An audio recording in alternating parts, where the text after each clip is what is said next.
Greater Good Radio. Connect, learn, heal, and grow. You know, Evan, before you reached out to me, I had to stop my training outright. I had to stop it. Even now, I might post something, whereas before I'd post 2 to 3 times a day. For 4 years, I did that. Every day I'd go outside, every day. Rain, holidays, foreign countries, didn't matter. I would train myself in something and post it. I started 2020 during the lockdown, just for fun for my clients. I had no idea of growing social media, anything. 4 years later now, I am so broken. Physically, neurologically, everything. My nervous system is fried. My tendons, my ligaments, my arches are completely collapsed. My ankles are pronated. My shoulders. So you've beaten your body. I have beaten to a shit pulp out of myself. And like you said, you don't realize your body, if you slowly crank, what is that? Everyone loves that boiling toad analogy, right? If you slowly turn up the heat, you can boil a frog.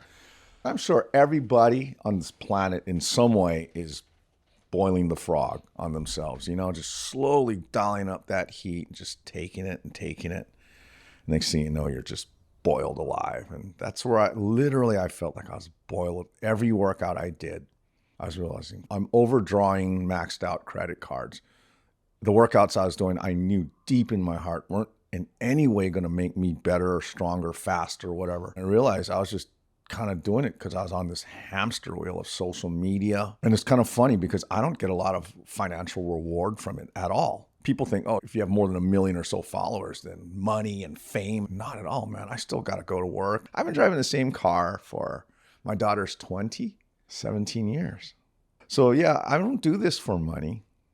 You know, I did this because initially when people started responding to it, here's something you'll like. I've struggled my entire life with extremely, devastatingly low self-esteem. My entire life. Shame. Yeah. Yeah. And I always wondered prior to the lockdown in 2020, all the years I'd been working in my little studio, 600 square foot box in Kapahulu, the only people that knew that I existed there were my clients. And that was okay for me at the time, you know.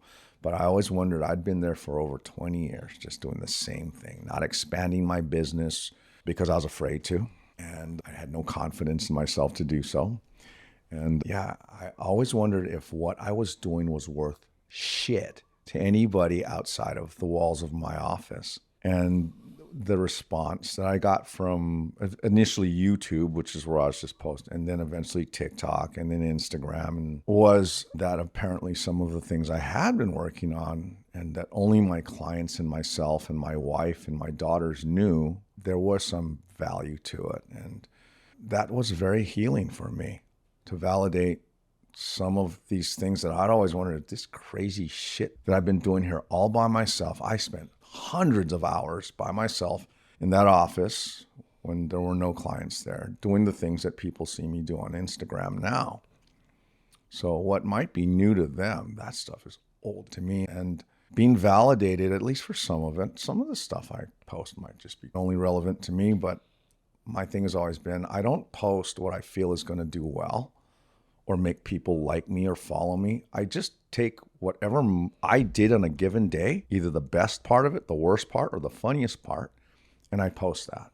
And that's a note for me. It's also because I don't really trust that I'm going to live like a journal.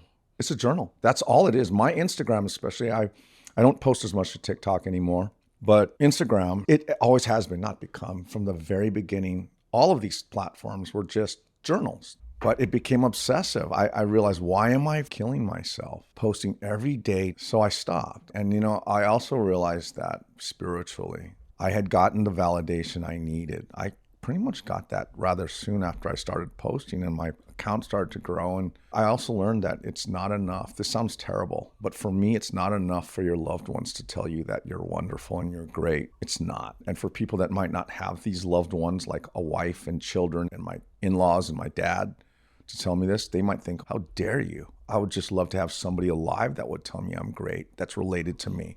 And to those people, I apologize for that statement. But what I mean by it's not enough, I could not do what I do without the love and approval of those people I just stated. But for me, being validated by people that don't love me and have no reason to appreciate what I do, but somehow they do, was extremely meaningful to me in terms of my purpose. But I was going back to why I took the break. I realized I went from feeling validated now to becoming addicted to that feeling of validation. Basically, I got addicted to being approved of. Because I realized at the time that, wait, I kind of feel good about myself now. I feel better. I get it. I feel like now, I guess I am appreciated by some, and that I do have something that I can offer to other people, I hope.